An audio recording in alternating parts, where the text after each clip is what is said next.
자, 이슈 포커스 시사풍향계 기호일보 한동식 국장 나오셨습니다. 국장님 어서 오십시오. 네, 안녕하세요. 자, 오늘은 부동산 얘기부터 시작을 해볼까 하는데요. 마치 천장이 뚫린 것 같다는 표현을 하는 게 요즘 부동산 시장 분위기라고 하던데 대체 어느 정도길래 천장이 뚫렸다? 어느 정도길래 그렇습니까? 지금 또. 예, 한국은행을 비롯한 정부에서는 이제 하루가 멀다 하고 이 집값 고점에 대한 이 경고를 하고 있는데요. 하지만 시장은 아랑곳하지 않는 분위기입니다. 마치 천장이 뚫린 것처럼이라는 표현. 인천을 포함한 수도권 아파트 값은 매주 최고치를 갈아치우면서 상승세를 거듭하고 있는데요. 이미 지난 한 해 이 상승률을 넘어선 지 오래라고 합니다. 한국부동산원에 따르면요, 6월 마지막 주 인천 지역 아파트 값은 0.57% 이 상승했는데, 이는 이제 지난주 0.48%보다 이 상승폭을 키웠고요. 통계를 작성한 후 9년 1개월 만에 가장 높은 상승률이라고 합니다. 강역급행철도 그러니까 GTX-B가 지나가는 인천 연수구는 0.74% 이 상승해서 전주보다 0.48% 큰 폭으로 올랐는데 지금 이게 거품인지 아니면 진짜 이게 반영된 건지 이거 좀 생각해봐야 될 것 같습니다. 아니 그리고 이제 경기도의 그 상승세도 이제 만만치 않다고 하던데요. 좀 어떻습니까, 경기도는? 네, 인천은 이제 경기도에 비해서는 약가라고 할 수 있습니다. 그 수도권 아파트 값은 올해 상반기에만 12.97%가 올랐는데 지난해 그 연간치 12.51%를 뛰어넘었다고 합니다. 이는 상반기 기준으로 지난 그 2002년 14.48% 이래의 그 19년 만에 이 최고 상승률이라고 하는데 이 경기도의 상반기 누적 상승률이 무려 15.35%, 그러니까 올해 통계 집계일의 최고치를 갈아치웠는데요. 경기도는 아무래도 서울에 비해서 상대적으로 저가 아파트가 몰려 있고요.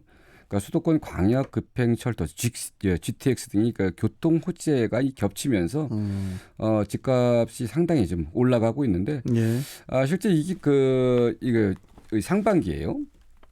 이 시흥시와 고양시, 동두천시, 의정부시 등은 20% 이상의 상승률을 보여서 좀 바로 연결해서 알려드리겠지만 그 10억 클럽 그 가입 아파트가 꽤 늘어나고 있다고 합니다.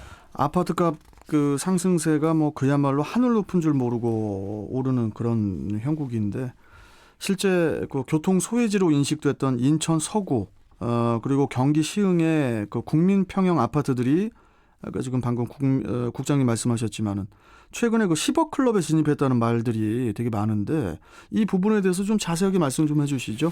네, 전용 면적 84제곱미터의 국민평형이라고 합니다. 이게 그 10억 원 이상이 거래되면 10억 클럽에 가입한 것으로 이렇게 보고 있습니다. 국토교통부 실거래가 공개 시스템을 보면요, 이 청라국제도시, 청라국제금융단지 이 한양 수자인 레이크블루의 경우에요. 전용 84제곱미터가 그 지난 3월 10억 원에 거래되면서 지역 내 최고가 기록을 갈아치웠다고 합니다. 인천 서구에서 이 크기의 매매 가격이 10억 원을 넘어선 것은 이번이 처음인데요.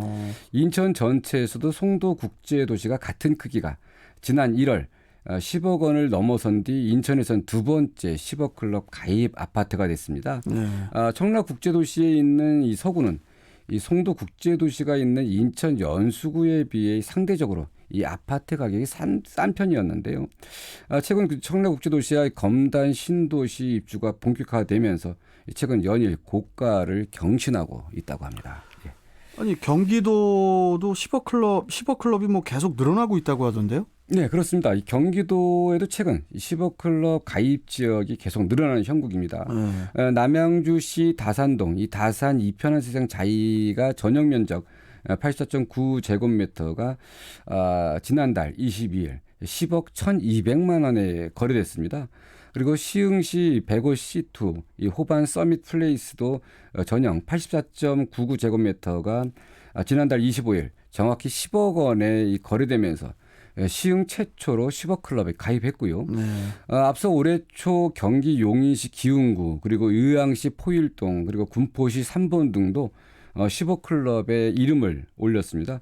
어쨌든 뭐 이게 이렇게 15 클럽에 가입하게 되는 부분들이 결국 이제 호재가 있는데 가장 큰 게 이제 대형 교통 호재라고 볼 수 있습니다. 이게 지금 뭐 청라, 시흥, 뭐 이게 지금 기흥, 포일동, 삼본 이게 다 보면요. 대형 이 철도 계획들이 지금 되고 있다 보니까 견인하고 있다고 볼 수 있습니다. 예. 아니 뭐 교통도 교통인데 아무리 그래도 이렇게까지 집값이 오르는 이유가 이게 뭘까요? 이유가? 네, 지금 이게 집 있는 분들은 어떻든 뭐 더 올랐으면 좋겠고요. 근데 어떤 집 없는 분들, 이 집을 구입해야 하는 분들은 지금 영끌이라고 하죠. 영혼을 끌어 모아서라도 집을 사야 할 이 형편인데 이게 점점 어렵게 됐습니다. 이 집값이 천정부지로 오르면서 이 내 집 마련 꿈, 이 점점 좀 어려질 것 같아요. 지금은 뭐 이제 10억, 20억 뭐 이 부분이 뭐 그냥 이게 너무 좀 이렇게 쉽게 말이 되는데. 아니 국장님, 저 옛날에는 뭐 예를 들어서 내가 현금으로 한 8천만 원이 있다고 치자고요. 그럼 거기에 맞춰서 뭐 은행 대출을 좀 받아서 뭐 한 2억대 아파트 같은 것도 뭐 좀 이렇게 계획도 잡고 옛날엔 그랬단 말이죠. 네, 그렇죠.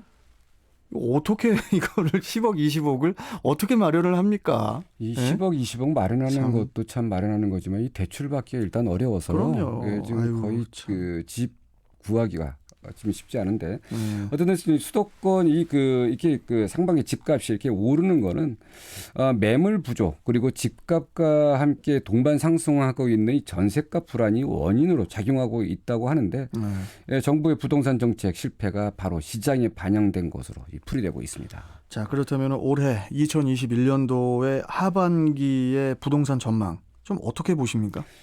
지금 걱정스러운 게요. 하반기 전망도 그리 밝지 않습니다. 일부에서는 이제 정부의 부동산 정책 규제 완화에 대한 이 기대감이 커지면서 좀 이렇게 쉽지 가능하지 않겠냐 이렇게 보는데 그런데 이제 내년 대통령 선거를 앞두고 각종 개발 공약이 쏟아질 것으로 예상되고요.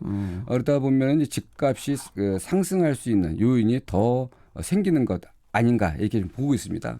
전문가들은 이제 부동산 정책에 대한 신뢰가 이 완전히 붕괴한 상황에서 이 교통 호재와 매물 부족 그리고 대선에 따른 이 개발 공약들이 겹치면서 수도권 아파트값 올해도 잡기 어려울 것이다 이렇게 보고 있는데 지금 어쨌든 뭐 정부 차원에서 이 매물을 늘리는 대책 말고는 좀 뚜렷한 이 대책이 없을 것 같은데 지금 이게 중요한 게 이러다가는 서울에서 밀려난 분들이 인천, 경기 이렇게 해서 또 이제 다시 뭐 충청도 이렇게 밀려나지 않을까 이렇게 보여집니다.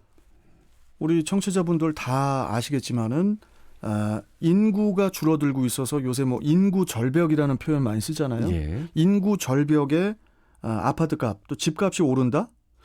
예, 이게 분명히 차후에 부작용이 엄청날 것 같습니다. 네, 그 부분도 다음에 한번 좀 짚어봐야 돼요. 두렵습니다. 이제. 네네. 자, 오늘 말씀 잘 들었습니다. 고맙습니다. 네, 감사합니다. 네, 자 이슈 포커스 기호일보 한동식 국장이었습니다.